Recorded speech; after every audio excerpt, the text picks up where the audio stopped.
Oh, and I got her. I got her. Hello, everybody. John here. I'm about to start TikTok too. You've got a quick Sasha visit. She's very upset because the neighbor is daring to go out on his roof. And she's very upset about that. So I'm going on TikTok now. One quick second. TikTok live. There we go. Oh, oops. Wrong camera view on TikTok. Can I change the camera angle? Who the hell knows? That's not what I wanted to do. Woo. Totally wrong camera angle on TikTok. That wasn't very nice. All right. Screwed that one up. Well, some days you have bad days. Sorry, I had to go on and off TikTok a second to confuse everybody. Sorry about that. 1 second here. All right. Yes, make my face less orange. There we go. Sorry, Amanda. Oh, look at you again, Big First Amanda. I was having a little technical difficulty. There we go.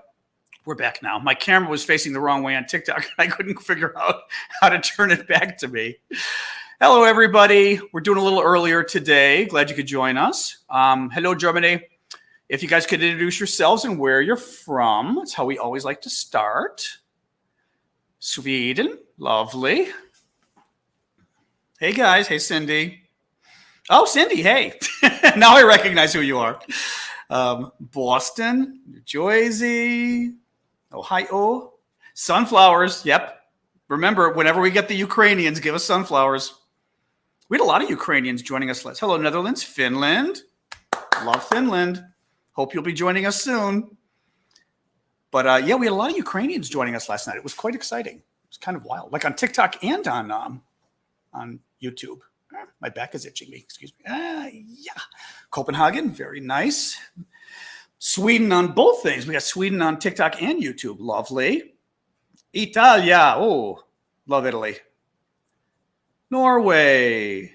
I will say, we do get. I got some rest. Yeah, I just haven't been sleeping well. I wake up early. It's ever since COVID started. Sicily in your head. I know I have Paris in my head. Ever since COVID started, I've been doing that waking up thing. So like 5 a.m., 6 a.m., 7, like every hour I wake up. Oh, what do you do? Massachusetts. Anyway, guys, welcome. Usually what we do is go for a couple minutes just to let people kind of float in. It usually takes a little bit of time for folks to come in. So we go 3 or 4 minutes of just folks coming in, introducing where you're from. Yeah, cue the Russians. Have they not dived in yet on TikTok? I'm surprised. Wales. Hello, Wales. Another place I've not been. Finland. So we got the Finns on TikTok and YouTube now. Lovely. Oh my. Vancouver. Yep, another place I haven't been. I've been dying to go to Vancouver. That's for sure. It's definitely going to be a little bit of a smaller crowd today. The weekends. It's funny. The weekends do that. We're definitely a smaller crowd on the weekends. I'm always kind of amazed because to me, I think of weekends as being like more free time. But maybe normal people, when they have more free time, they actually go out and get away from their computers. Ireland, we know you. Royshin, I know you wrote it, but I have a bad memory for things. Royshin, I think we said. I'm getting closer at least. Or Roshan or Royshin? Roshan, I'm going to go with. Who else we got here? Slovenia. That's always nice. Don't get a lot of Slovenia, although I think we've had a few. Portugal, New Zealand. I'm going to guess that was, was that Norway? White flag with the blue stripes. Maybe Norway. I'm not as good. You Europeans are big on using the flags to represent countries. I've been having to learn them because of you guys. Netherlands, Latvia. Boy, it is a nice mix, though. Again, Lithuania. We don't have as many people, for sure, today than we normally get. It's it's less. It's not terrible on TikTok. It's less. Maybe 25 to 30% fewer people. But it's a more interesting mix, though. See what happens when I do earlier? We get the world. Germany. Lovely. All right, guys. Roshan. That's Roshin. Oh, Roshin. Oh, God. All right, someday. I remembered the row, though. I was saying Roy, and then I went, no, it's row. Roshin. Germany. All right, guys. Hello, everybody. So, all right, we usually go about 5 minutes like this, Louisiana. I am John Aravosis. I am your cruise director. We're going to start, as always, with a little background on what's happened since last night It's funny. I always get worried that there isn't enough news to report, but there always is. So we've got a decent amount of things to report.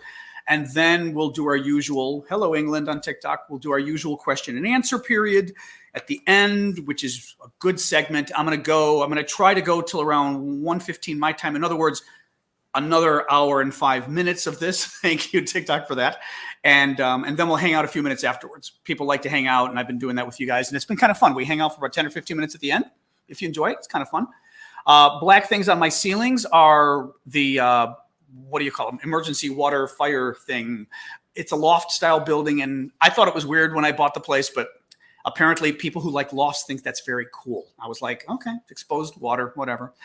Anyway, guys, so okay, I'll start with the news, then we'll do Q&A. On TikTok, as always, enter your questions in the little question and answer feature. McFadge, maybe, thank you for that. And the crown, too. I think it literally says Q&A or something on your end. You click, put the question there, and that way I can actually go in and see all the questions together, which makes it nice. On YouTube, you guys know the drill. Put your questions in the comments there. Thank you, Pavel, for that. Put your question in the comments there, and if you buy a super chat question, I will get to it first. I will even get to it as the next topic, even if I'm still discussing the news. And actually, the last few days, I think the super chats pretty much derailed the news, which was okay though, because then we just discussed a lot about the everything else going on. So let's just dive in. Okay, so top stories: bombing still going on across Ukraine. The Russians are clearly a couple things going on. The Russians are very angry about their little boat, the Moskva, sinking. I'm going to talk about that in a second. A little bit of an update on that. Okay, the dog does have some water. That's good. I was afraid I didn't give my dog water, and then we get interrupted mid broadcast because. So you missed Sasha. Sorry, TikTok. Sasha was here at the very beginning, but then I had to put her down. Well, put her down on the floor. So, any case, bombings across Ukraine. The Russians are very upset about their little boat sinking. They've been bombing a lot of cities: Lviv, Kyiv, everywhere else. Reportedly, the Ukrainians have been doing a pretty good job of shooting down the cruise missiles, but nonetheless, they have been hitting some oil. I don't know if it was oil storage or oil facilities and others. Basically, the Russians are trying to do whatever they can to destroy the defense industry because of the upcoming war in the East, but also long term, so that maybe Putin can come up with some excuse of, oh, look how far back I set the Ukrainian military, since Putin's trying to do anything he can to find some kind of victory out of this war. Now, what have I got here? Oh, yeah, still could take weeks. All the reporting this morning was still we should expect it to possibly be weeks at least until the big fighting starts in the East. There already is fighting, of course. We already got the missiles, we already got artillery, but the big fighting, the big war is not going to be happening for several weeks. The Russians are still going to get troops in place, military, and that one's going to be bad. That's the one that everyone's comparing to World War II. Very bloody, lots of death. I mean, just very bad what's coming with that.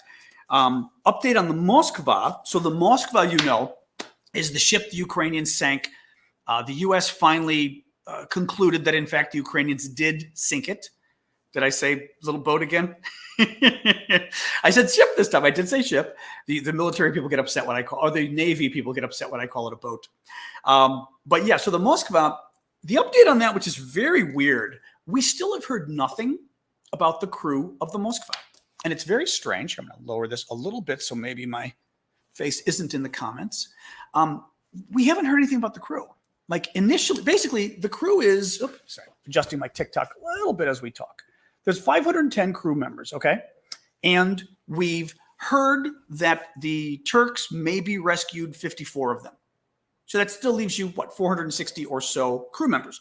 Well, we've literally heard nothing since. We haven't even seen pictures or video of the 54 that were rescued. And it's, let me see. Oh, yeah, there was an article in the state-run news agency TASS that initially said the entire crew was rescued. Then they took the word entire out. Now, mind you, if it was almost it's not like the Russians care about being honest. If it were almost the entire crew, they wouldn't take the word entire out. They took entire out because it was far worse than that. It's not clear if anyone survived this. I mean, again, think about this. The 54 that supposedly were rescued by the Turks, why aren't there images of them? The Turks wouldn't keep them as POWs because the Turks aren't active members. The Turks would have returned them. Where are they? right?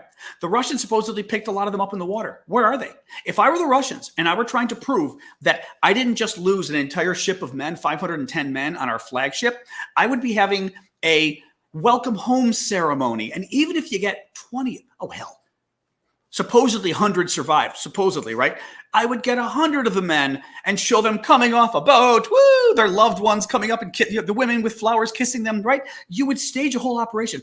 There hasn't been a single man in a single photo on Russian media. Honestly, it's not clear that anybody survived. I mean, that's how bad this thing was. I will say that the military experts, when they heard about this, the guys who really know the ships and know the weapons, they said with this kind of an accident on that kind of a ship, with the number of weapons there, having the fire and everything else, they would be surprised. They said they expected mass casualties, meaning a lot, and they would be surprised if anybody survived. And I'm telling you, if anybody survived at this point, we'd be seeing pictures of them, and we're not. And that's very suspicious. I don't know if I mentioned this yesterday. Russia's talking about a national mobilization. They're talking about declaring war. Some of the impact of that would be that it would allow them to, they'd start conscription nationwide, so kind of like a nationwide draft. The other thing they would do is they would bring in the reserves. Now, Russia supposedly has about, I heard this morning, about 1 million reserve troops. That's a lot of men, obviously, when they brought 160,000 to Ukraine. Now, keep in mind, the reservists probably aren't as well trained. You've still got the problem of when the Russians bring a lot more, maybe not 1 million, but when they bring a lot more men to Ukraine, they've been having a hard time already feeding, giving ammunition, refueling the troops they've got. Remember, that was the big problem north of Kyiv. They had their long convoy that the Ukrainians attacked, and the Russians just did a horrible job, trying to resupply their troops. So even more troops isn't going to make it any easier because the Russians just aren't good at it. So that's on the good side. The bad side is more troops is more troops, and it's still more people to fight again. It's more people fighting guns, even if they're not as motivated. That's not good for the Ukrainians. An interesting little aside, Russian TV the last couple of days has been very upset about the Moskva sinking. There was one guy the other day, very funny actually, the first clip of this guy. They do like this nightly talk show on Russia One. And of course, they're all sycophants for Putin, because if they weren't, they'd be dead or in jail. But the one guy, first of all, is talking. He goes, and he's very angry about the Ukrainians and what they're doing. And and he stops and he goes, what is it we're calling what we're doing right now again? And they all, and in unison, the other three panelists go, special military operation. He goes, special military operation.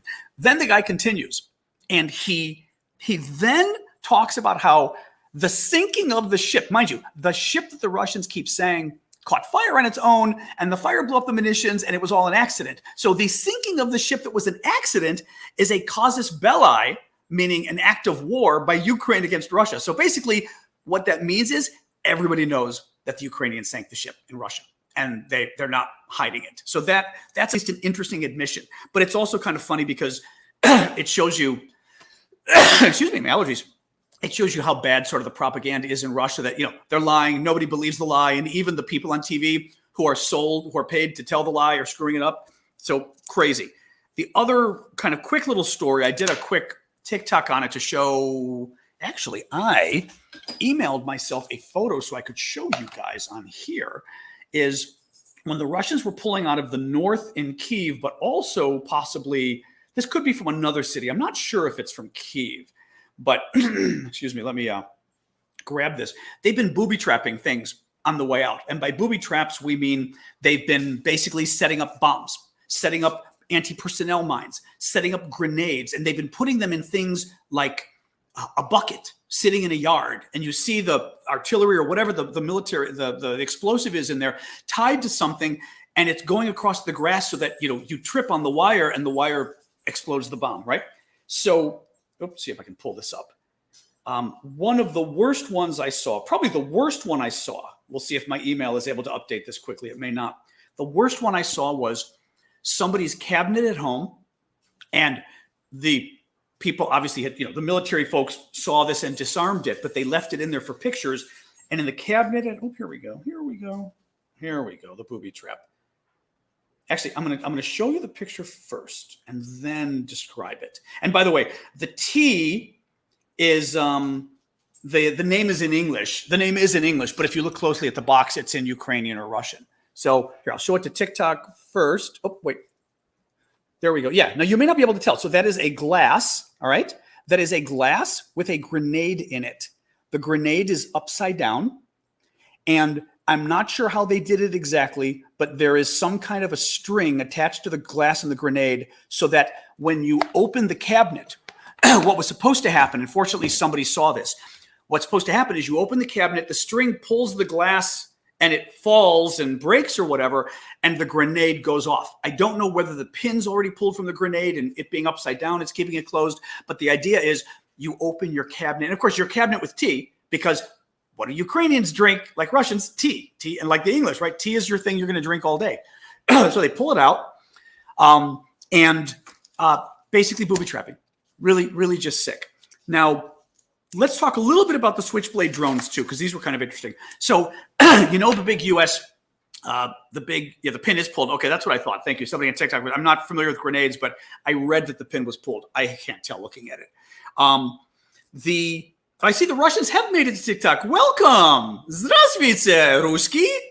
The Russians are on TikTok now. Lovely to see you. I thought you'd be busy mourning your boat, but that's okay. You can come visit. It might be better if you spend a little time looking for those 510 sailors. We haven't heard from them, and we'd love to hear from them. So please come, if you can, we'd love to hear from them. Just kidding. So the kamikaze drones. So in the U.S., exactly. That's where those sailors are. Cue the sunflowers. Thank you. You know what? Actually, that's a perfect response. I was going to say, whenever we get Ukrainians here, we've got to cue the sunflowers on TikTok and YouTube whenever Ukrainians come.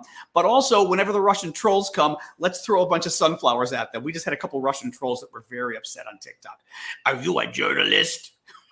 It's like, oh, somebody's not happy about their boat sinking, are they?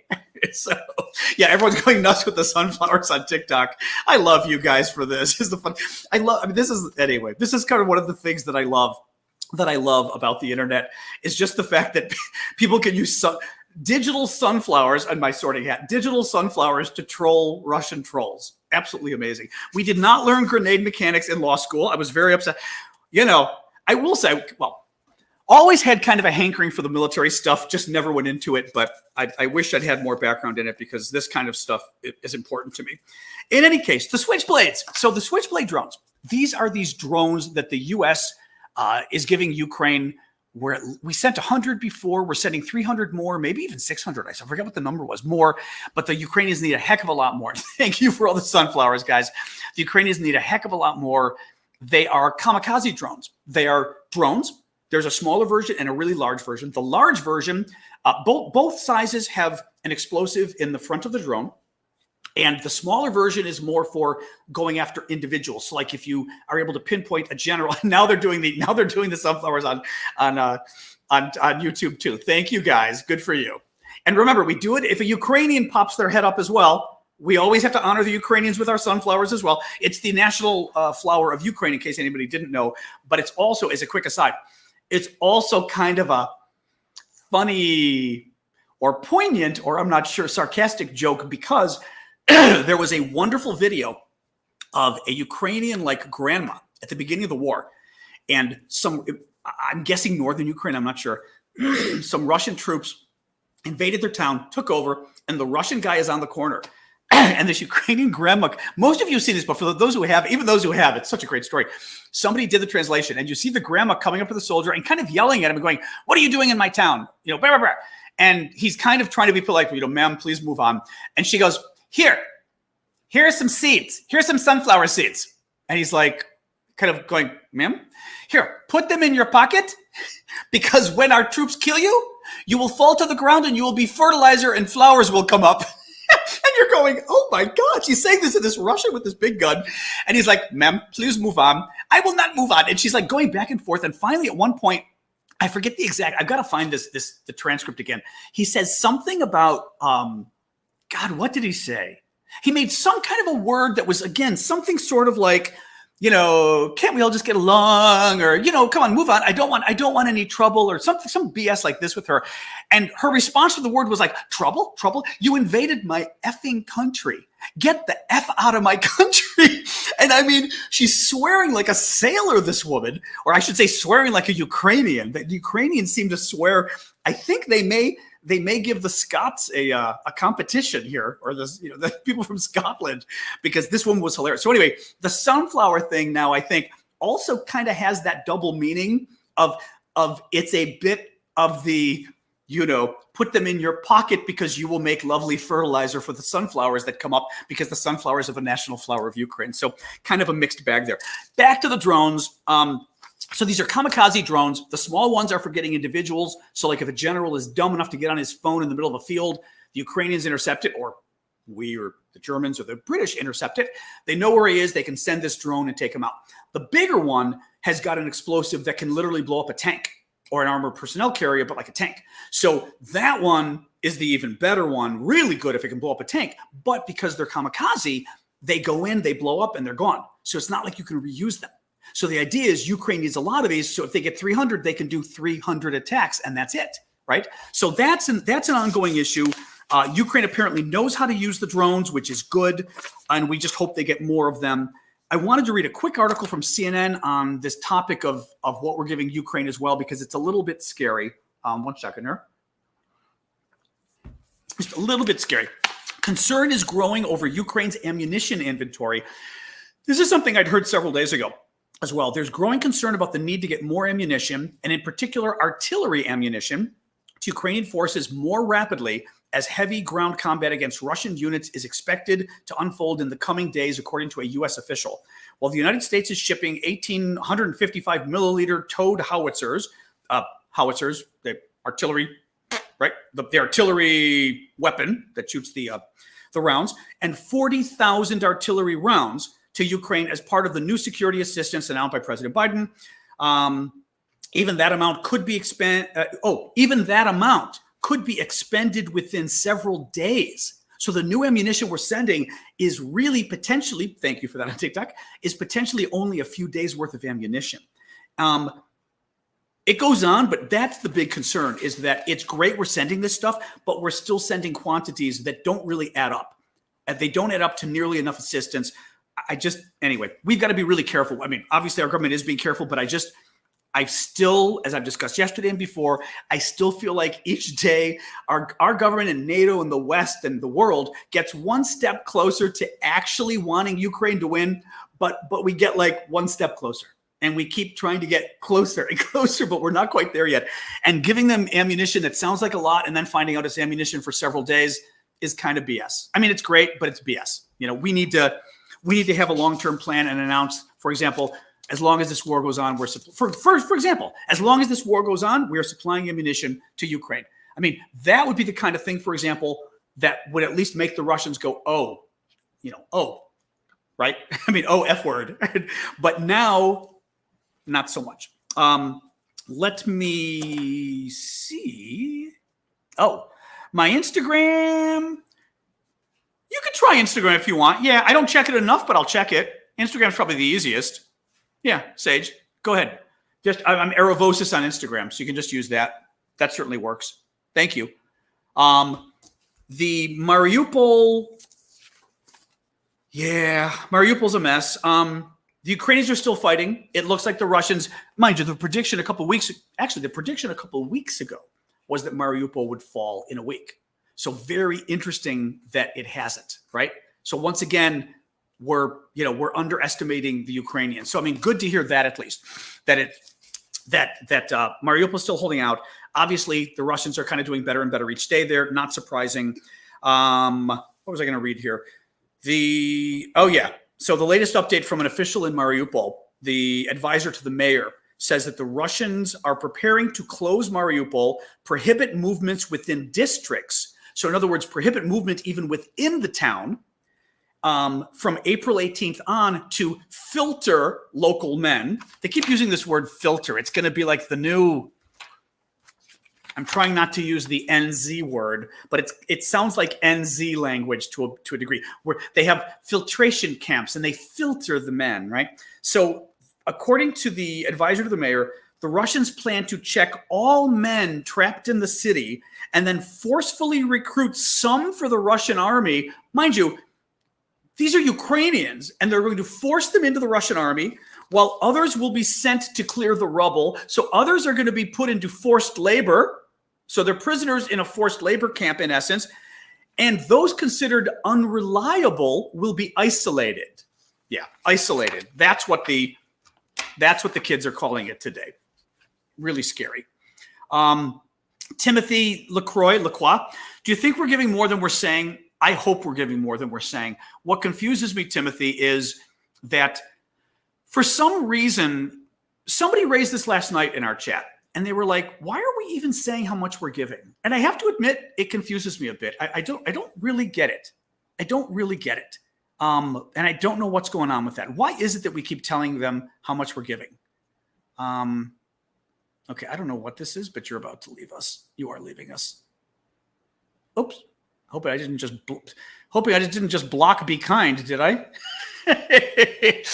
Hold on, folks. I've got to make, oh God, okay. Let me hold on. I've got to check something here. I was blocking a troll and Be Kind stepped in, and now I've got a funny feeling I may have just blocked one of our moderators. Give me a moment. Hold on. I'm going to put these side by side so I don't drop off of TikTok here. Hang on, guys. I just have to do a quick check. I apologize for the delay, but we have our little technical difficulties from time to time. So yes, we had a little troll come in, and he was actually bothering you guys on TikTok. I saw it too, and then he came to YouTube. But I've got to make sure I didn't just block Be Kind. I may not have been very kind to Be Kind. Hold on. This is kind of funny if I blocked you. Sorry. Oh, I don't think so. No, you're still... I don't know. I'm not seeing Be Kind in my... Oh, boy. I'm not seeing Be Kind in my moderators. Oh, God, tell me I didn't just block you because of this idiot troll. Oh, is she there? No. Well, the only thing is what you need to do is Be Kind needs to send me once again her... Sorry, guys. Quick technical break here. I banned one of the moderators by accident. Be Kind needs to somehow send us a link if she's gone to her profile on Twitter, to her landing page on YouTube.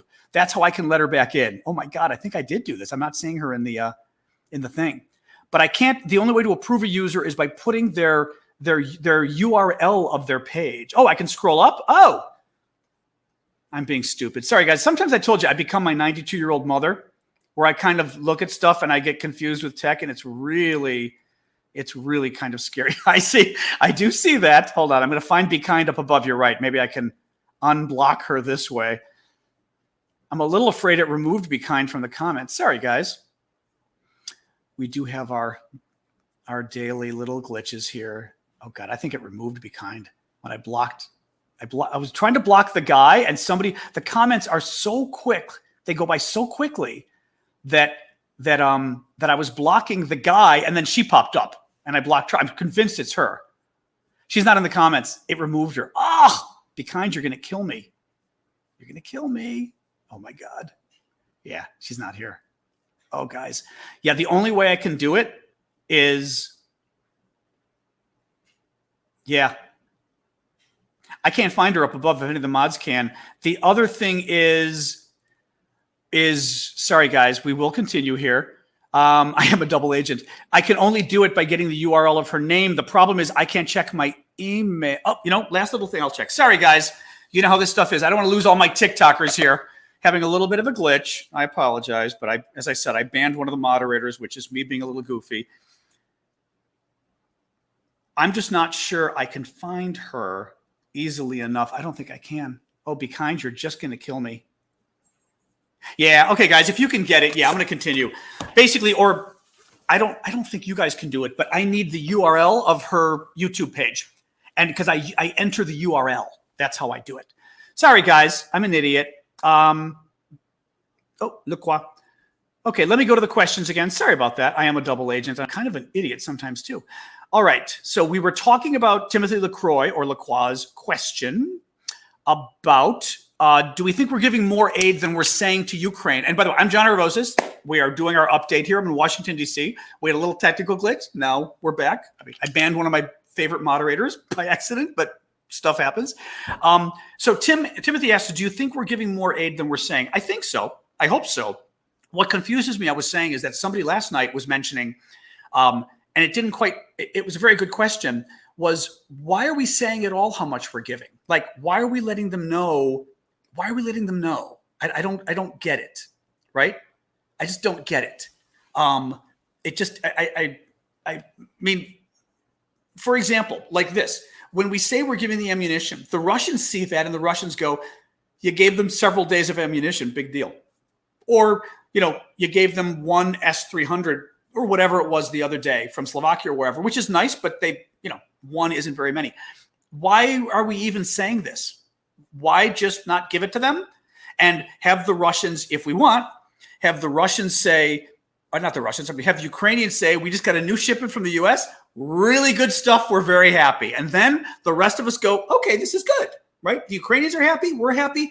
I don't get why we're saying anything, and I do hope to God that we're giving them more than we're saying. Yes, very much so. Lena Latina, I like that. Do you have thoughts why Germany's dragging its feet on giving offensive weapons like tanks promised or Soviet-era equipment?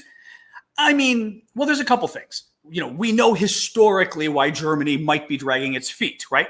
The thing is, some of that seemed to have changed at the beginning, right? So I'm not quite sure why that, the Germans are dragging again.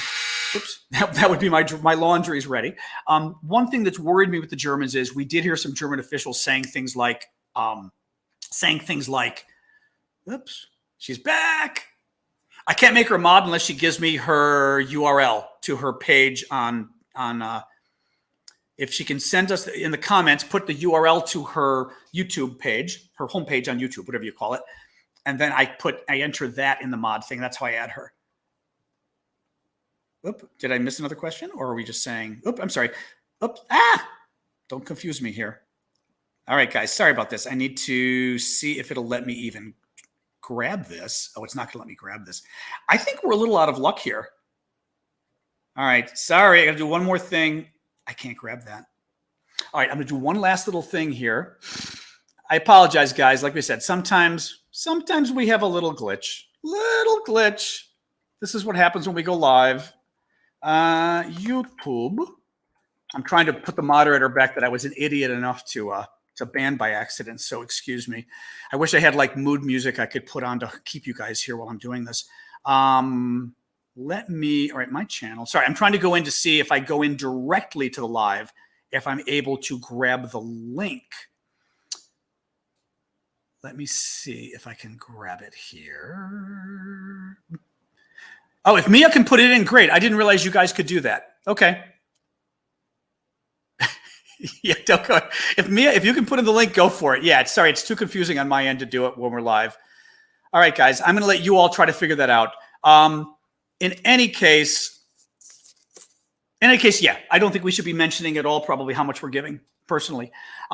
So Carrie was saying, let me find your question so I can highlight it. The Carrie Brass guy. It feels like Russia is creating a lull in action so that Americans start losing interest. As this drags on, I fear that we will pivot to midterms.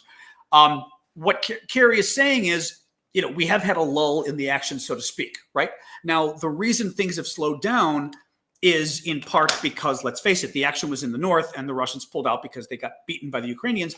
And the action in the east isn't starting yet because the Ukrainian troops aren't there enough. They aren't there enough. So that's one big problem right there. Oh, hang on. All right, I'm going to try one more time. Be gone. I can add you. All right, be kind. You're a moderator again. Woo! Finally figured it out. All right, enough of that. I'm a bit of a ditz. I apologize. Sometimes I become my 92-year-old mother and have tech difficulties. Not always, but sometimes. I'm not muting the sunflowers, so I'm not sure. Somebody's muting the sunflowers? I'm going to be very upset if somebody's muting the sunflowers. Are you sure they are? No, there they are. Well, okay, the sunflower thing there. Is somebody, sorry, check, because we're having a bad little day here. Is somebody, no, is anybody muting the, okay, we did, thank you guys, okay, all right. There are sunflowers, you're fine. In the comments too, I meant. I appreciate you guys did the super sunflowers, but we've got sunflowers in the comments, all right. It's like our sound check they do like for TV and radio. In our case, it's sunflower check. Make sure the sunflowers are working. We're good. No, I think there's a lull in the action because the Russians are trying to get their troops in order. They're trying to get, they're moving those troops from the north. The first ones just arrived the other day. Remember, they left northern Ukraine, came around, and now they're coming into the east. The Russians are moving in hundreds of tanks and armed personnel carriers and everything else, armored. And they're not, in principle, they won't be ready for several weeks to really start the big war. They may, if they're idiots, start anyway, but they're not necessarily ready for it. So that is something to keep in mind. So I'm not convinced the Russians are doing a lull for us to lose interest. That doesn't mean we won't lose interest. There's always the risk that America or the West or the world in general will be like, well, there's not really any news today, and we move on to other stories. In this case, Carrie Brassguy is saying we move on to the midterms. The midterms meaning the congressional elections happening this fall in America, which are very important. And yeah, eventually we may. It's going to be interesting to see how long, because if this war goes on for a while, it'll be very interesting to see how long this can go on for. I mean, how long the public interest and the TV interest will stay. I don't know. Thank you for more sunflowers. All right. Let me know if I missed any questions here. Yep, I will check the Instagram later, Sage. No problem. What else? Let me see if I had anything else here. Sorry, we ate a lot of time with the crazy stuff there. There's two other stories I wanted to give. One is it's nasty, but it's not graphically nasty. But there have been lots of stories about the violation of women by Russian troops. I'm trying to use language that won't get me in trouble with TikTok or YouTube. And there's one I had not heard about. That the Ukrainians, or possibly possibly the rest of us, thank you for that, have been intercepting the Russians' phone calls. A lot of reasons for it, but basically the Russians have been idiots, the troops, and they're communicating in a way that isn't secure, and it's letting us listen to other conversations. Well, one conversation that they published the other day was a Russian soldier, talking to his wife back home in Russia and basically asking her permission for him to violate Ukrainian women. And she's like, oh, yeah, sure. Well, Radio Free Europe, Radio Liberty figured out who the guy was. I mean, I'm blown away by this. Now, mind you, it's possible that an intelligence service figured out who the guy was and passed it to them. Who knows, right? I mean, who knows who the source is? But, and the dog wants to go outside because it's nice out today. All right, go enjoy it. Just don't go bark at the neighbor, all right? She's not very happy that the neighbor is on the rooftop enjoying himself in the sun today because my dog owns the neighborhood. So listen to this. This is from Radio Free Europe, Radio Liberty. The identities of a Russian soldier and his wife who discussed the violation of a Ukrainian woman in a phone call had been revealed by an investigation of Radio Free Europe, Radio Liberty. I'm going to highlight that question so I don't lose it. The investigation found that Roman Bykovsky, 27, and his wife Olga Bykovskaya, whose maiden name, oh my God, they're really outing these people, whose maiden name is Pinyasovaya, were the couple behind the shocking call that has fed fears of mass violation of Ukrainian women by Russian soldiers. During the call, which Ukrainian security services in the Kherson region, hey, leave him alone. What are you doing? Oh my God, get in here. Neighbor on the roof sunning himself. Eve couldn't be any more evil. Anyway, leave him alone. During the call, which Ukrainian security services in the Kherson region in the country's south said they intercepted before publishing it earlier this month, a woman can be heard giving permission to a man to violate Ukrainian women. Yes, I allow it. Just wear protection, the woman says between laughs. Yeah. Well, now we know who they are. I will say this too. Radio Free Europe, Radio Liberty got the woman's phone number and called her at home. They called her at home. She even confirmed that her husband's like that guy. I mean, crazy stuff. And he's apparently recuperating in Crimea now, and in some hospital he was injured. Yeah, poor guy. and then refused to talk, I guess, when they hit her with the story. But that just blows my mind. I mean, the power of these guys to have found this information absolutely blows my mind. Another question, and then I'm going to give you the closing story, which just kind of made me laugh. And thank you for that. I like to think there's an Easter angle to the duck and the chick. I don't know why, but it feels Eastery to me. Sky Queen asks, are you happy that Biden finally called what is happening in Ukraine what it really is, genocide? I am, but I don't know if it will help anything. I mean, I'm glad he is. Let's put it this way. It is harmful to the effort when heads of state, and Macron's doing it in France now, Biden was doing it here in the US, when they hedge, when they get wishy-washy, when they get weak. So the discussion we had in the US where, remember, first you can't call it a war crime. Then we said, well, my dog's in the background having fun here. Oh, she's on her. Oh, no, she's on the ottoman laying down. That's good. Okay, that's good. Sorry, I'll let you guys see. That would be Sasha in the background. You can all see sitting on the ottoman, as we call it, which I always laugh that we call it an ottoman, the footrest. When I don't know that it's as important to use the words, although it probably is historically. What's a bigger problem is when you don't use the words. So when you're afraid to call it a war crime, when you're afraid to call it genocide, then you're sending the message that maybe it isn't, right? And you're sending the message that I'm kind of afraid to call it that because, as Macron keeps saying, oh, it could make Putin angry. Well, all that says to Putin is you're afraid of making me angry. Good, you're afraid. I'm going to keep scaring you about me getting angry. So by not using these terms, I think it shows weakness. Using them is historically accurate, and it's important for history to call these things out by the things that they are. So I agree with that too. But I think there's an even bigger harm in not using the words. The final point I'll make is I think there's an interesting aspect of this too. When you use words like genocide and war crimes, and you say Putin needs to be tried for war crimes, how do you ever lift the sanctions? He's a war criminal. He's committed genocide. How do you lift the sanctions? It's sort of like saying, if the bad guy with the name starting with the H in World War II had been able to hang on, should we have and was able to stay in power, should we have just started trading with him like normal relations again if the war ended, right? You don't really continue normal relations with a genocidal war criminal. So the language is important in that way, and that I think it restricts our ability to work with him to normalize relations afterwards. And I think this is a good thing in that case, because I don't think we should have normalized. I think we are back to the Soviet Union again, and we're back to the Cold War with what Putin's doing. So there you go. Oops. Andrew, make sure I didn't miss anybody else here. Andrew Mason commenting on your TTS. I don't know what TTS is. Funny, ironically, in his question, he says, commenting on your TTS showed me how easy it is for people on the same side to misunderstand each other and get antagonistic. We all need to keep it in mind. Yeah, I'm guessing TikTok is what you mean.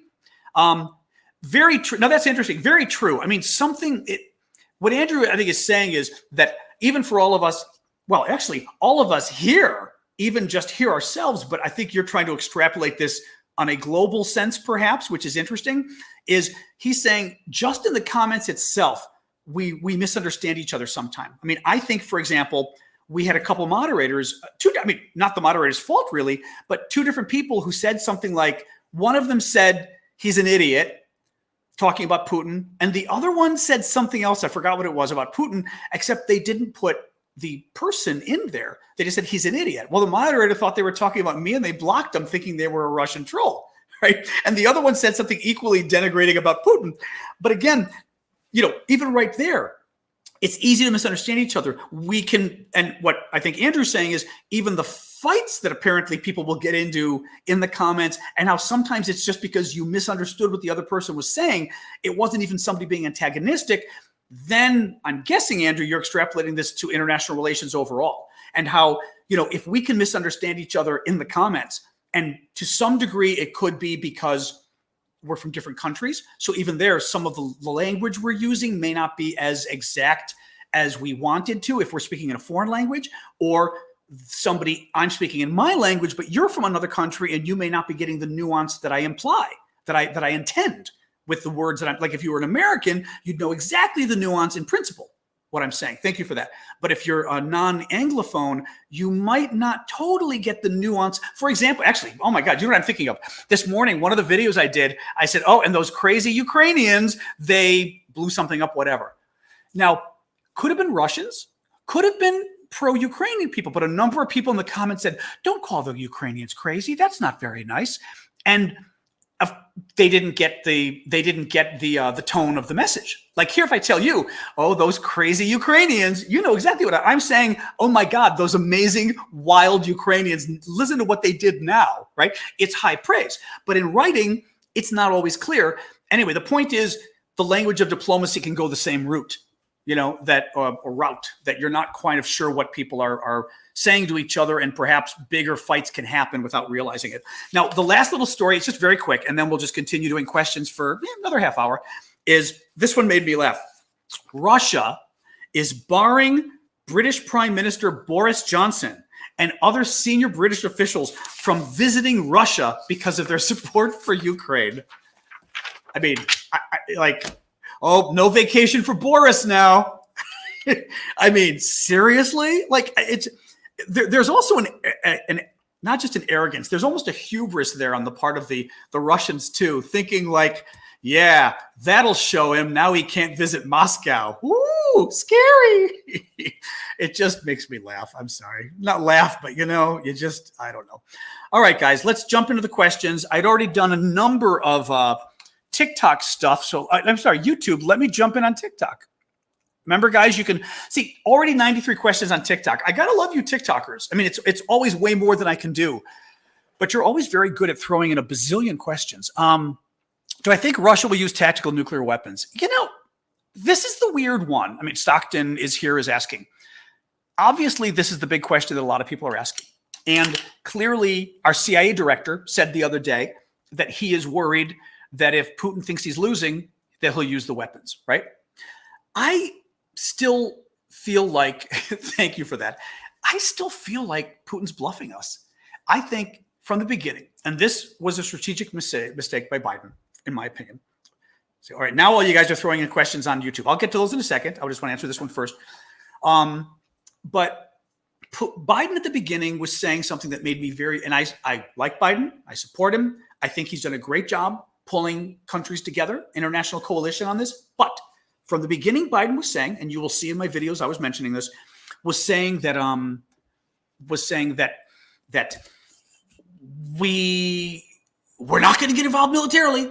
We're not going to have troops because if we do, it's World War III. It's World War III. And Biden kept saying that I'm going to lift the TikTokers up a little bit. There we go. Lift you up, TikTokers. There we go. And he kept saying that. And I was saying a couple of problems. One, World War III is a Russian talking point. It's been a Soviet talking point. This whole thing of, oh, it's World War III if you don't let us do what we want to do. And Russians have always said this. The Russians are for world peace. It's their big miru mir. Their big thing, world peace, was always a big Soviet slogan. And what world peace meant was, let us do what we want to do or we will blow up the world. And therefore, if you let us do what we want to do, it's world peace. Well, they never blew up the world, and there's a reason they didn't blow up the world, because all of us can blow up the world, right? There's more than enough weapons between them and us. And by the way, the Brits and the French have weapons too, and the Brits, I was reading, have most, if not all, of their nuclear weapons on submarines, which means they're hidden underwater, and there's no way for the Russians to get them. So it's the end of everybody if we start using the big nuclear weapons, not the tactical, which Stockton's talking about, but the big ones. So at least for the big ones, that's a threat. Putin learned early on that we were scared. Oh, right. We're afraid of him. He's gonna, World War III, as Biden kept saying. And we sent Putin the message that A, you could probably do anything you want within Ukraine because we don't want World War III. But B, I worry, even if you attack NATO, do we want World War? I mean, I don't want Putin attacking Poland or the Baltic states, but do I want World War III? Of course not. Right? World War III means the end of the world. I mean, if we can give Putin Poland, the Baltic states, France, and Germany, but save the rest of the world's 7 billion people, is that not worth it? I mean, this is the problem of the logic of this language. Any case, getting to the tactical weapons, I think he's bluffing. But again, the director of the CIA doesn't. I do see some of the generals talking on TV that they're still, are the former military guys, saying they're worried about Putin eventually going to it.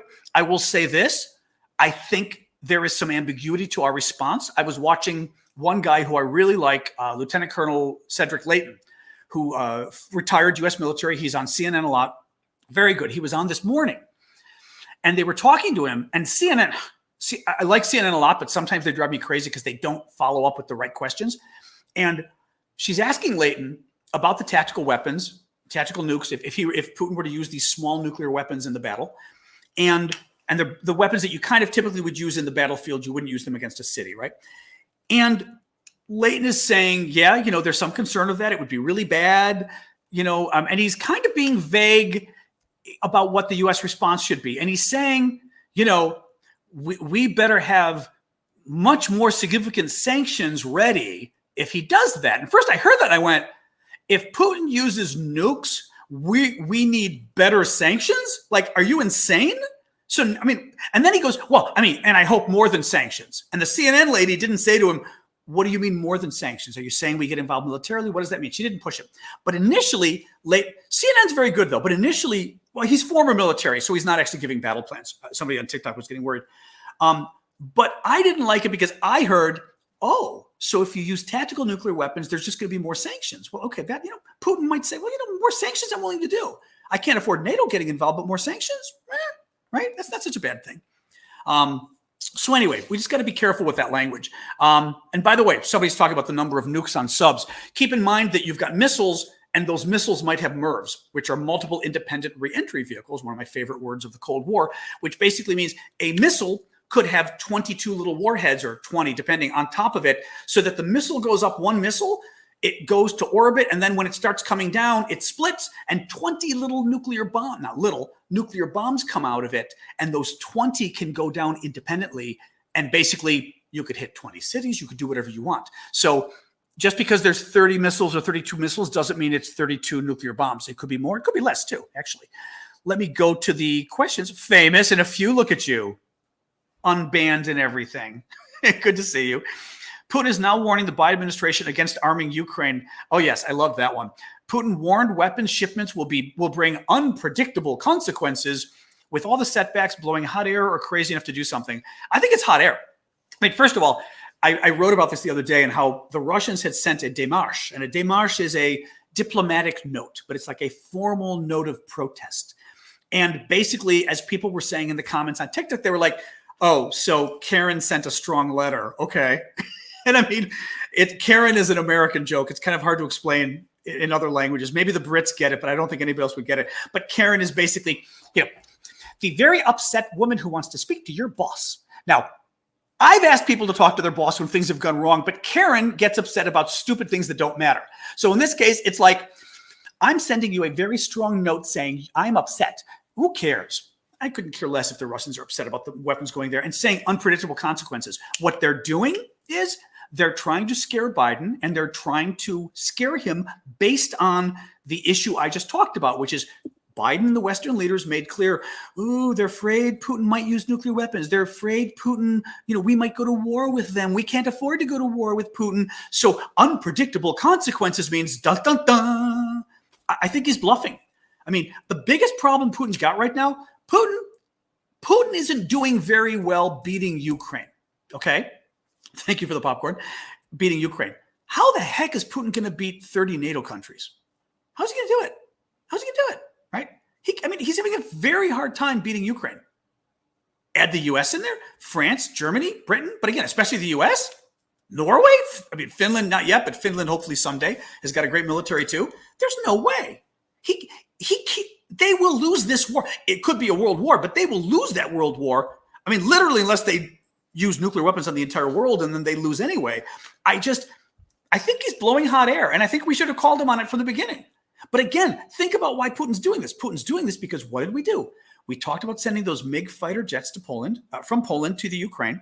Oh my God, I'm saying that again. That was the old way of saying it, to Ukraine. And what happened? The Poles got scared. The U.S. got scared. The U.S. felt it was too much. It was escalatory. All this kind of crazy. It'll get Putin mad. Putin is simply saying here, I'm going to get mad, and I'm not going to tell you what I'm going to do, because he's playing us. Because we let him know we were worried about him getting mad. And sometimes, and again, I try very hard not to get into politics in this, but sometimes you need a Ronald Reagan and you need a Margaret Thatcher. And I say this in terms of put aside all the controversies about those two. But sometimes like right now, I would like a world leader to stand up to Putin and go, just shut up. Just shut up. You know what I mean? We're going to do what we're going to do. And by the way, we have nuclear weapons too. So cut the talk about the nuclear weapons, okay? You sound like a child. Boom, let it go and say, we're going to arm Ukraine as much as we want. And if you hit us, we're hitting you. And if you really want war with all of NATO's 30 countries, bring it on. But I mean, you need somebody of that kind of caliber to say it. And then Putin goes, ugh, and then his generals really go, ugh. But, and this is not warmongering, but this is showing strength. And I think we're showing weakness and I don't like it. Sasha, you're a little early. My dog behind me is begging for attention again. You're a little early, my dear. We've got another good 20, 25 minutes with the folks here. Kim Alfred, what will be involved in the big war in the South? Well, the big war is the East. They are still fighting in the South. They're still, what is it like here? Okay, Crimea, big peninsula going down. That's what the Russians stole in 2014. They've got a good swath of land from Crimea going east along the coast. Relax, you. We're not playing right now. No. She's sitting on the ground looking at me going, play.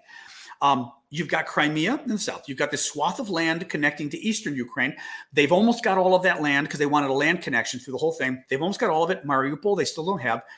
You then kind of go more or less. You go up from Crimea, directly west, you've got Odessa, which they've been wanting, but they're not getting so far. And they've only been kind of bombing it with missiles at this point, but not horrifically. You've got Kherson, like to the north. They did take Kherson, but it's still being fought over, but they're occupying it. And then you got Mykolaiv, like to the west. And Mykolaiv, I don't remember if they did have Mykolaiv, but they don't now. So you've got a lot. There is definitely a big battle going on in the south like that, where the cities keep kind of changing hands. There's a couple, I saw on the map, there were a couple counteroffensives in that almost north. She wants to go again. Go on out. Go rest. It's nice outside. From the northwest. It's funny how we talk to our dogs like they're people. Cracks me up. The big thing with dogs that always amazed me was when I would go abroad and the dogs would like speak French. I'm like, oh my God, she speaks French. That's so cool. So yes, my dog speaks English and a little bit of Greek. She's barking at the neighbor again. I tell her Ella when I want her to come on. I'm like, Ella, which in Greek means come on, which actually it's similar to the Arabic word for yella, which makes me think whether there's a coincidence or a connection there. In any case, so, I mean, the big war is the East. The big war is the East. It's not the South. But the South, the battle's still raging. There is concern, I will say. They're still concerned about Odessa. I mean, some of the talk was because the Ukrainians sunk the Moskva, right, that huge, important ship that was in the Black Sea, they're right south of Ukraine, that Odessa was much safer. And apparently it's safer, but a lot of folks are still saying that they think that Odessa could still be on the table for the I was going to say the Germans. My God, I'm like thinking in that mindset now. Not the Germans for the Russians to try to take out. Harvey, thoughts on the news that 6,000 Orthodox churches within Russia are threatening to break away? Oh, I didn't see. You love pulling up these stories I haven't seen, Harvey. You're good though. That's good. You're a good researcher. I give you credit for that. I'm watching my dog now stare down the neighbor. Oh, look at her. All right. All right. Mission accomplished. You scared away the neighbor trying to sun himself. Good girl. No more danger from the neighbors, the shirtless neighbors. Thank you for that on TikTok. So 6,000 Orthodox churches, Orthodox meaning Eastern Orthodox. I saw those lights on TikTok. Thank you. I'm Eastern Orthodox. I'm Eastern Orthodox because I'm Greek Orthodox. Ukrainians, Russians, a bunch of Eastern Europeans. I'm guessing Romanians and the rest, Bulgarians too. I think a lot of the Eastern Europeans are Orthodox like us, but we all have like different churches. Like we're Greek Orthodox. We consider the Russians a sister church, but we have nothing to do with them. I mean, we govern our own church. In any case, they're threatening to break away from Patriarch Kirill, who's the Orthodox Church's leader in Russia. Leadership and create a pacifist anti-war variation. Wow. Wait, Patriarch Kirill's the Russian though, right? Yeah, he's the Russian. Well, interesting. I mean, I did not know about churches in Russia. I know that the Ukrainian churches, for example, apparently it's funny, being Eastern Orthodox myself, being Greek Orthodox, I don't practice, but I am. I had, as I said, always learned that, they're sister religions. We're all part of one faith, but I don't consider it's not the same thing. So I don't consider, Bulgarian Orthodox the same as Greek Orthodox or whatever. But the Ukrainians kind of did in terms of Russia. Like the Ukrainians apparently traditionally wouldn't say that they're Ukrainian Orthodox. I had a Ukrainian American neighbor, and I asked her a couple of weeks ago. Thank you for the flying, whatever that is. Thank you. And I asked her, I said, "Oh, you're Eastern." I said, "So are you like Ukrainian Orthodox?" She goes, I said, "Are you Ukrainian Orthodox? What are you?" She goes, "I'm Orthodox." What do you mean? And it was funny. And yeah, Georgia's Orthodox too. That's what I figured. But she kept saying, "I'm Orthodox." And I was like, "Yeah, but which Orthodox? Are you Russian Orthodox? Are you Ukrainian?" She goes, "We just say Orthodox. I don't know what you mean." To Greeks, like, we're Greek Orthodox. You're, whatever. Ukrainian Orthodox, you're Russian Orthodox. It was a funny concept, but for the Ukrainians, they just said Orthodox, and they lumped themselves with the Russians, or the Russians lumped themselves with them. So when the war broke out, and Kirill, who's the leader of the Russian church, who's a big warmonger in bed with Putin, horrific guy, gave this horrific speech about literally justifying the war. I mean, imagine a religious leader justifying the war. And the Ukrainian church, a lot of them said, "Forget it. We're not connected with you anymore." And I think some churches around the world did too. I did not see Orthodox churches within Russia. That's a lot, because also you'd think there's some danger there too, because those Orthodox churches speaking out. You don't get to speak out within Russia. Jewish, yes, there is Jewish Orthodox, but that's why I was saying when you say Orthodox, it's confusing, because for us here, if you said Orthodox, we might think you meant Jewish, right? But it could also be Orthodox, meaning our Orthodox. Totally different things. Just like the Orthodox Jews are very conservative Jews, conservative religiously, so to speak. Orthodox Christians are not very conservative Christians or whatever. Like, it doesn't quite work the same way. In any case, interesting. I had not seen that. All right, I'm going to jump to another. Oh, here we go. Sorry, Lori. Let me grab yours and see if I missed any other questions there. Hang on. Okay, I don't think I missed any other questions. If I did on TikTok, on YouTube, let me know, and then I'll jump to TikTok. Right, Serbian Orthodox. I did know about that too. Yep. Lori Keene asks, if Russia were to focus more on Odessa, as it's so important for the West, will NATO act more? I mean, I think that if Russia were to start doing better against, for example, the big cities, so like Odessa, if Russia were to start doing more, sorry, I'm getting more of the updates because it's always TikTok's a little behind the YouTube thing. Lithuanian Orthodox, I did not know that. I didn't. So all of us are Orthodox. Wow. Yeah.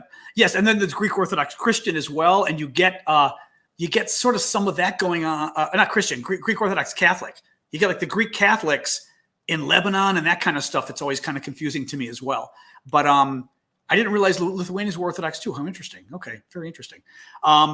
So Lori's asking, if the Russians were to focus more on Odessa, would NATO be more prone to act to help? I think if it looked like the Russians were having a good chance of taking Odessa, of taking Kyiv, of taking Kharkiv, the second largest city, well, especially Kyiv, the capital, you would see NATO act more. Because unfortunately, I think the way we're seeing this is there's still a thank you for that, Karam. There's still an action-reaction thing going on here. Kalo Pascha.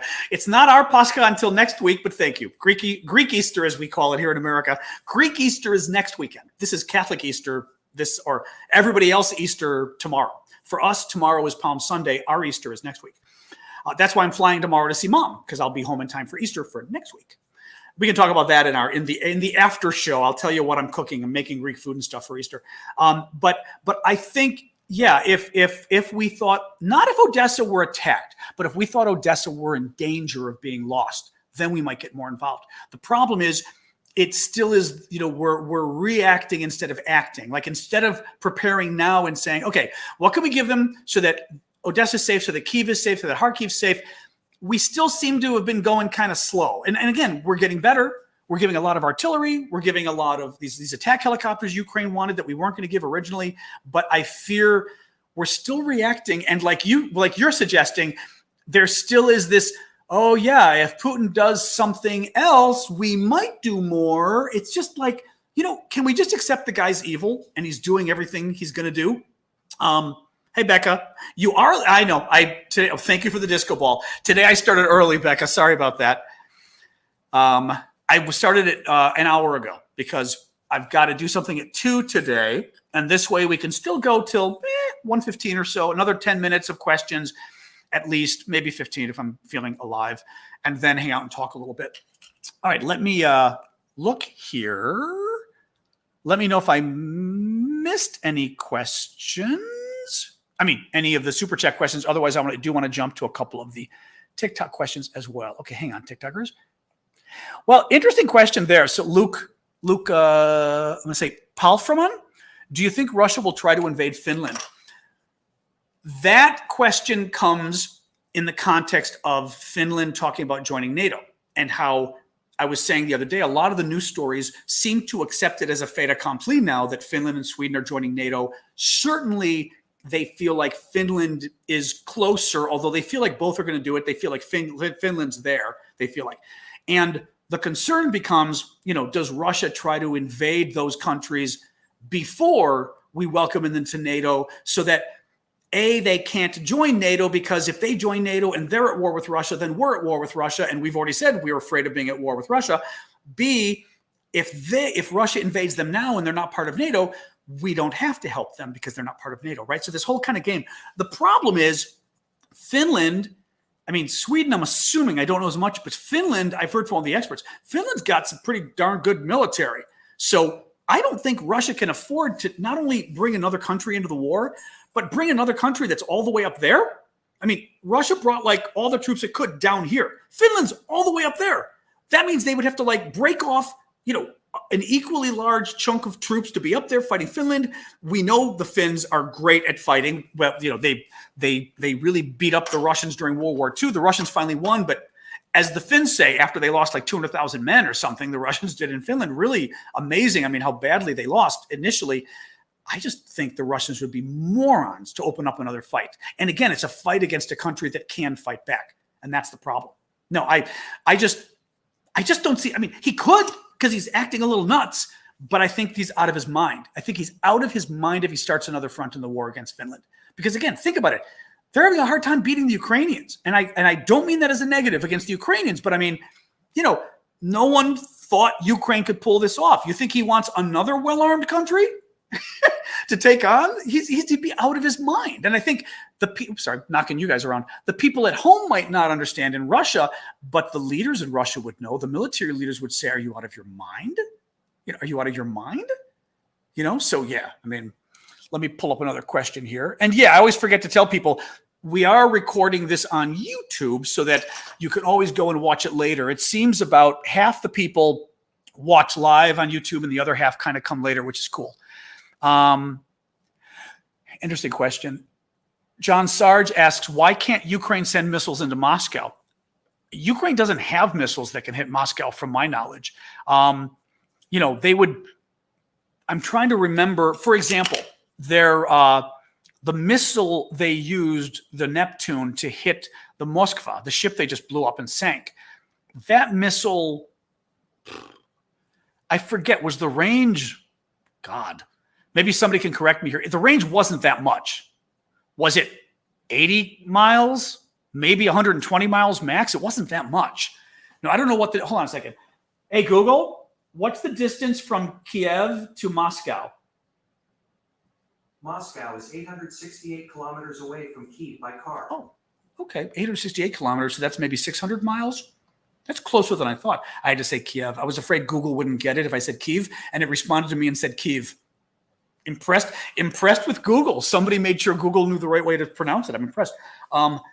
That's not very far. Okay, range is 186 miles, Richie's saying. Okay, I was going to say, I thought it was in the 100 range. So, the missiles, the Ukraine. Now, I don't know that the Ukrainians have any longer range missiles than that, like any other cruise missiles. I don't think so. But Moscow is a good 600 miles away. This missile can go 186 miles. It's also not clear if these were the only two missiles that, 200 kilometers or 160 miles, 180 miles, exactly. I'm not sure whether the whether the Ukrainians even have any other Neptune missiles, for example. These may have been the only two they had. We just don't know. But they don't have anything that can hit Moscow. I doubt they have long-range bombers or anything, but also, one would assume Moscow has enough of a defense grid around it to protect against planes coming in. So I just don't think the Ukrainians could hit Moscow. The U.S. probably wouldn't want them to, because the U.S. would be afraid it's escalation. But I don't know. If I were the Ukrainians, one man can do a lot of damage. So who knows? But I don't think they're at that point yet. I think potentially when you hit Moscow is when Ukraine falls. If the Russians truly had done well in the first few days and had taken over Ukraine and had taken over Kyiv and executed the government, whatever, that's when you find some very enterprising individual men or teams of 3 to 5 men who pay a little visit to Moscow and have some fun, right? So that'll still happen. I think that's what happens if you fight a guerrilla war. You would take it inside Russia, I think. Pull up another TikTok question because you guys have been waiting dutifully. Just looking to see if there's anything a little different here. It's worth bringing this up. Jason V asks, thoughts on Russian media saying they're fighting NATO? Yeah, the Russian media has been jumping in lately, and I think it's kind of funny. They keep saying, they said that specifically with the boat sinking. Well, you have to understand the Moskva sank because we're not fighting Ukraine. We are actually fighting NATO. These are NATO. Now, mind you, the weapons that took down the Moskva are Ukrainian-made weapons. They're literally these cruise missiles that Ukraine developed and made. It's kind of amazing, actually, I don't know the history of it, but kind of amazing they could do that, right? So the Russians were saying on TV, well, you've got to understand, we're fighting NATO. These are NATO weapons. And I'm sitting there hearing this, and I kind of wish somebody would throw it back at them and go, so you're saying the Russian military is so bad that you not only can't beat NATO, but you can't even beat the Ukrainians using NATO weapons. So you're not even fighting NATO men. You're not even fighting NATO troops. Just the NATO weapons are enough to destroy you. With the Ukrainians, who they think of as being nothing, right? These people you think of as nothing are able to destroy you with our weapons. Imagine how effective our weapons would be if we were using them. I mean, to me, it's a really stupid line for propaganda. And again, I wish somebody would get a little more in the Russians' face and go, I'm not sure you should be admitting that. Exactly. Sunflowers, baby. Sunflowers. I'm not sure that's the kind of thing you want to be admitting, Let me see I've got was there any other questions? I'm looking at the general questions here on TikTok, on YouTube, and then I will jump, thank you with the sunflowers. I will jump back to TikTok in a sec. The YouTubers always crack me up because the YouTubers are always chatting. You're always chatting amongst yourselves, which is great. But whenever I try to check if you've got a question, you really don't because you're chatting amongst yourselves. Okay, TikTokers, I go back to your questions then. I put on my glasses again. All right. Chances of NATO getting involved, I kind of talked about that earlier in the sense of something bigger and badder has to happen. I think he has to use nuclear weapons. Chemical weapons, depends, meaning it depends what he does with them. Who does he hit? How many people does he hurt? Does he, kill 3 people or does he kill 500 people in a town, right? Do you get videos like what came out of Syria when we saw these men carrying their 3-year-old children dying? You get videos like that coming out of Ukraine, and then I think it's a whole other story. Japan, I think Japan is going to sit back only because America has probably asked Japan to sit back. I think we wanted to scare the Russians. We wanted Japan to start. Japan's had these long territorial disputes with Russia since World War II, the Kuril Islands in the north, and Japan kind of made a comment at the beginning of the war, like, oh, just a reminder, those are our islands, and the Russians got all upset. I'm guessing that we asked the Japanese to do that. We said, you know what? The Russians are moving all their best troops 11 time zones away to the other side of the country. Remember, Russia is literally 11 time zones east to west. So they're moving their best troops 11 time zones away, cause a little trouble, cause a little concern among the Russians that maybe you, Japan, are thinking of getting those islands back. Because what that does is that forces Russia to leave more of its good troops out east just in case. And I said from the beginning, we should have moved 5,000 or so US troops into Alaska too, just to scare Russia. And just to make Russia now have to leave a lot more troops in the East.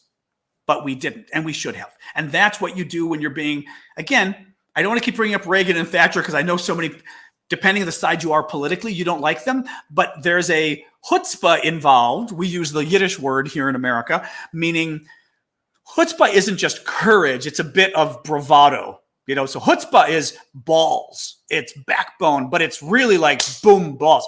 You need a little chutzpah, I think, to take on the Russians and be like, you know what, we're not afraid of you. But I think the Japanese are showing a little chutzpah. I'm not convinced they're actually going to try to take it back. Also, I would think that America probably asked the Japanese and said, look, we're a little afraid that if Putin feels cornered, he's going to use nukes. We don't need you to scare him even more by actually starting a war out here. So now he's afraid, oh my God. So there is that concern a little bit, I think. All right, grabbing another YouTube TikTok question, and this may be the last. Oops, hang on. There we go. There we go. They disappeared for a second. I'm scrolling down to a...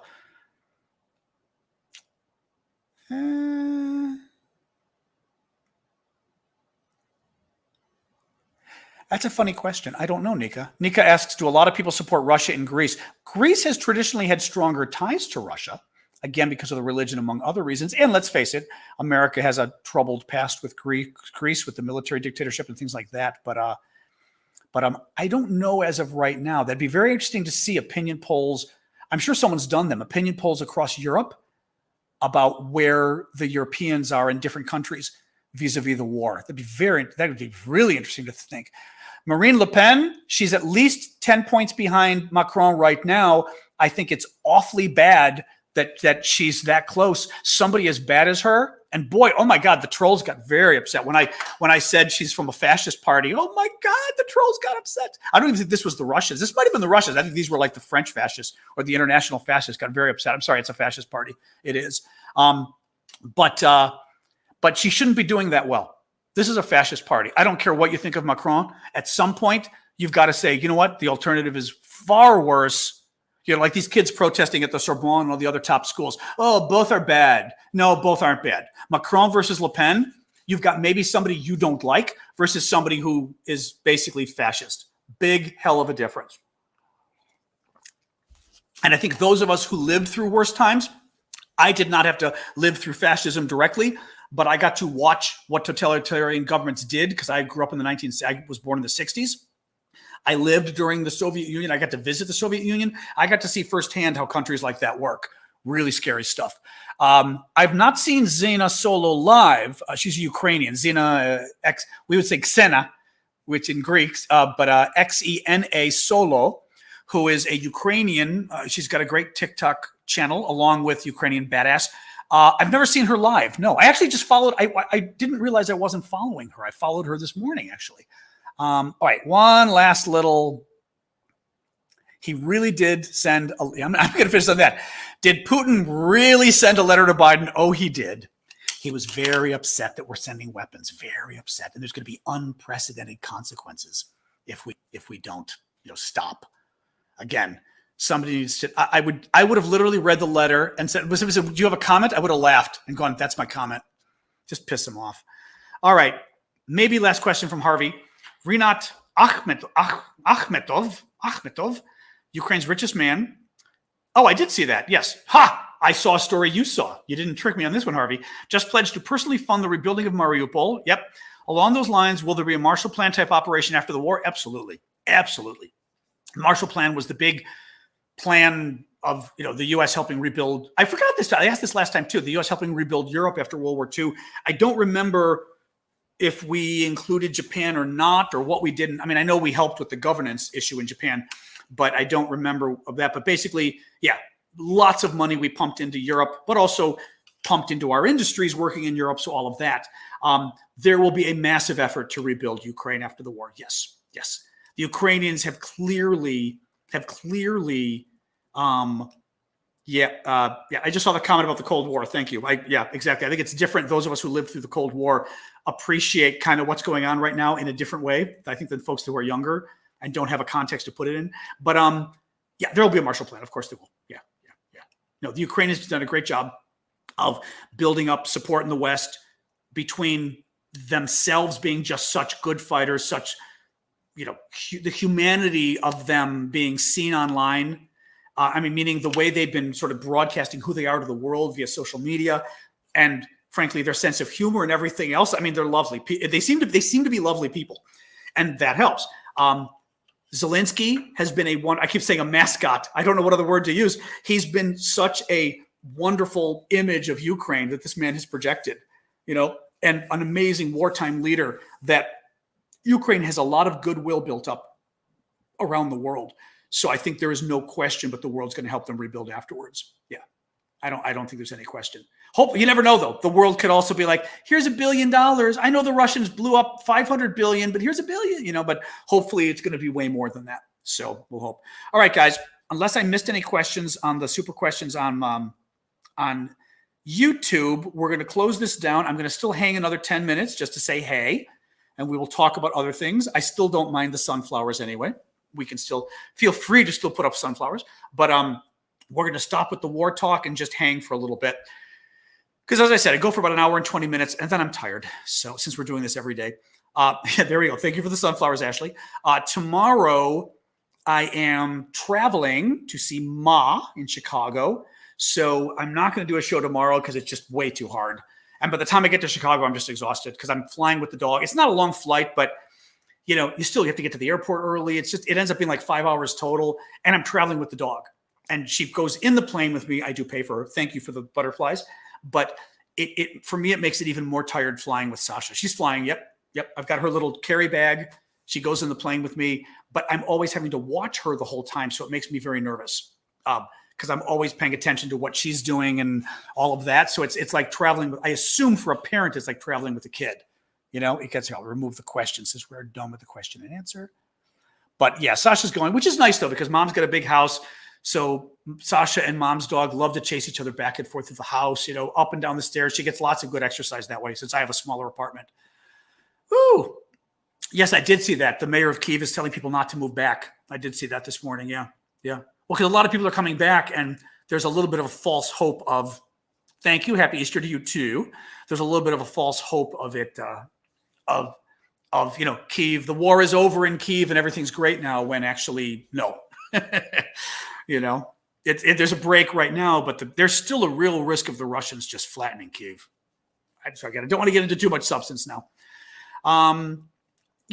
What we've done previous years, but it was just a little too much trouble this year, is we typically would have Easter at my sister's house, and they would buy a whole lamb and they would cook it in their backyard, like my big fat Greek wedding. This year we're not cooking the lamb just because it was too expensive and actually the lamb prices went up a lot too. A little too expensive, a little too hard. But and I'm remembering, I've got to put that under there. We're not doing it this year. One sec, got to put something under my pot here so I don't scrap my table. Little things I'm forgetting. But we're actually gonna go to a local Arab or Middle Eastern restaurant and buy a lot of their food. See if they have lamb. If they don't, I'm going to convince my mom that we need to make a lamb in the oven anyway, because you have to have lamb for Easter. It is a must. And then typically I make a pasticcio that I bring, which is a Greek dish, kind of hard to explain. It's funny because the word, I'm very suspicious because the word is Italian, a pasticcio. And I don't know whether it's, based on pasta, because a pasticcio, as I recall, a pasticcio in Italian is a mess. It's almost like saying è un casino, isn't it? Like un pasticcio. But pasticcio is a mess of like noodles and meat and everything else. Or I don't know whether it's kind of coming from the pasta, because it's this noodly pasta that's long and it's got a bucatini is what it is in Italian. These long pastas that have a hole in the middle, and you make a tomato sauce with ground beef or lamb, and then you make a bechamel that kind of goes on top. So the lamb and the meat are mixed together. The meat and the meat, eggs, cheese are mixed together, and then the bechamel sauce goes on top, and it cooks into this wonderful kind of creamy goodness. And then my nephew makes, what is it that he makes all the time? One of my nephews always makes something really good too. Oh, he makes spanakopita, which is nice too, which is the spinach, feta cheese, phyllo dough, eggs. He's got a good recipe for that he makes. I think he got his mom's recipe. So his tradition is to make that every year, which is nice too.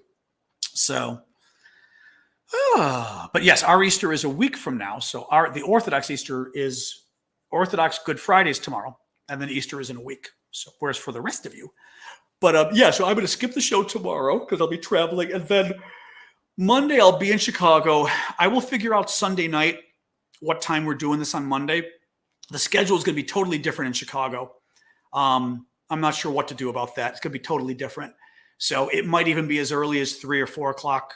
Well, Chicago time. Eastern time, it might be as early as 4 o'clock instead of 7 o'clock because the evening thing doesn't work when I'm there because I'm with my mom and, we're sort of making dinner at 6. We eat at 7, 8 o'clock. She kind of comes and we watch TV together. So it just doesn't really work.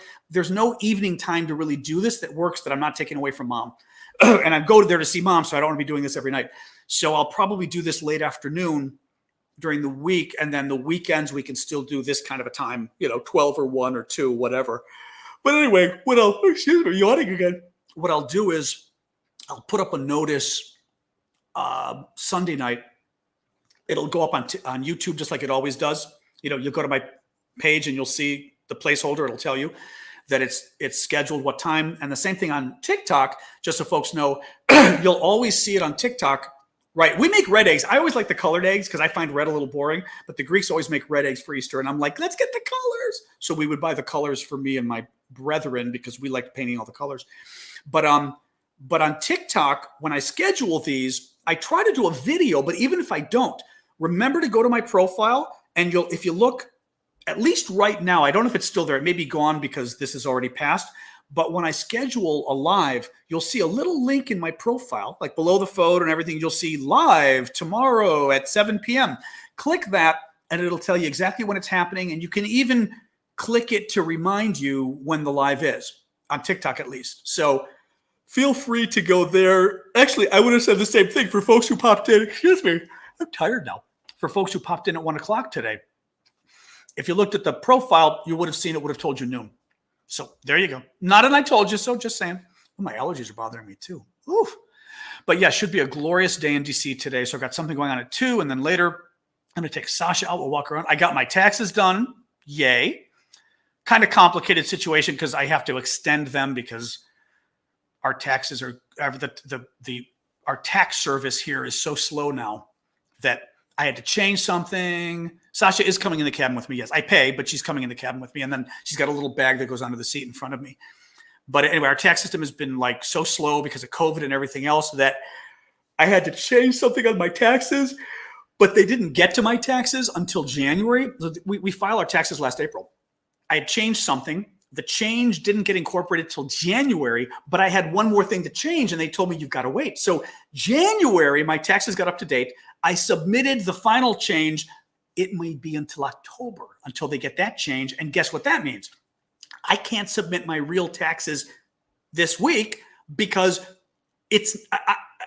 because they haven't caught up with the last tax form I gave them. So I have to file. I had to get my taxes done anyway, just so I knew how much I owed, and they owe me, thank God.